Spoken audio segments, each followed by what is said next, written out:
Hello guys, ayan, nandito tayo ngayon sa Munting Harden.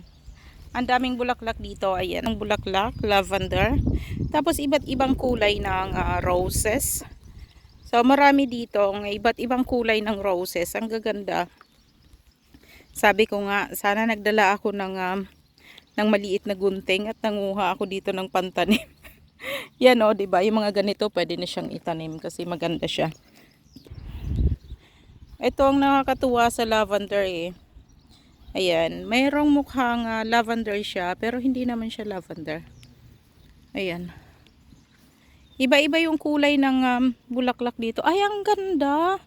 Iba oh. Light lang siya. Hindi ko alam kung ano na siya. Pero lavender din siya ha. Light lang. Ayan, ang ganda. Iba't iba yung kulay ng roses dito. Yan. Dito na din kami nag-lunch guys. Kasi may nagdala kami ng sandwich. So ang ganda ng panahon. Ang ganda ng panahon. Tapos maganda-ganda yung lugar. Although hindi naman ganun kabise. Inaantay namin yung hipag ko eh. Kaya nagdala na rin kami ng baon kasi sobra din namang mahal ng pagkain or mahal ng tanghalian. So sa roses na lang tayo babawi.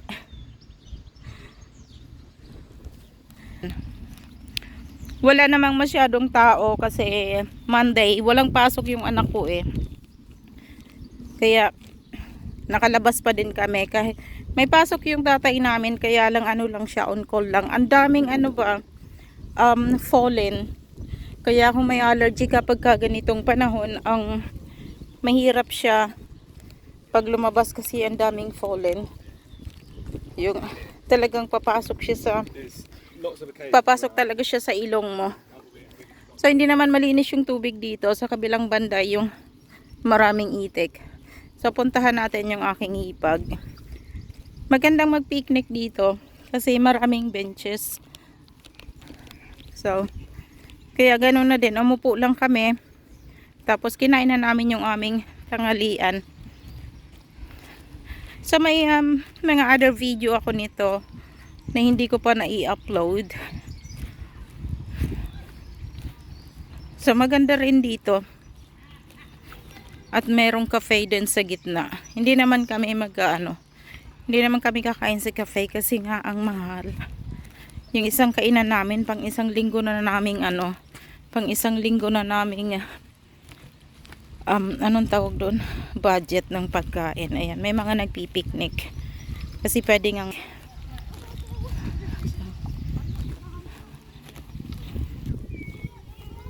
may mga nagpipiknik dito at pwede kang magdala ng pagkain mo. At nahanap ko nga sila, nandito pa rin sila sa loob ng cafe kasi yung mag-ina gustong kumain. Pero ang sadya talaga namin dito, itong aso. Kaya namin sila kinatagpo para na din makita nitong dalawang bata yung alaga nilang aso. Ang cute-cute niya, 3 buwan pa lang yan siya pero ang bait-bait na tuta. Ayan, kaya yan ang dinadayo talaga nila at makipagkita sila sa kanilang tiyahin para lang sa aso. Kaya yan, tuwan-tuwa naman itong dalawa ko dahil gustong-gusto nga nila ng aso pero hindi. Ayaw ko naman sa bahay kasi matrabaho siya. Bukod sa matrabaho na, syempre magastos pa. Ayan, ang cute niya. So nakakatuwa naman itong aso na ito. Kaya gustong-gusto ng mga anak ko makipagkita sa tiyahin nila. Once na gusto nilang makita yung aso, aayain nilang lumabas at makipagkita. Ayan, kasi halfway na din sila dito. So medyo malapit na din sa bahay ng hipag ko para hindi masyadong malayo. At hindi naman siya nagda-drive. Kaya syempre nag-enjoy yung mga bata ko. Ayan, sa pagkikipaghabulan sa aso.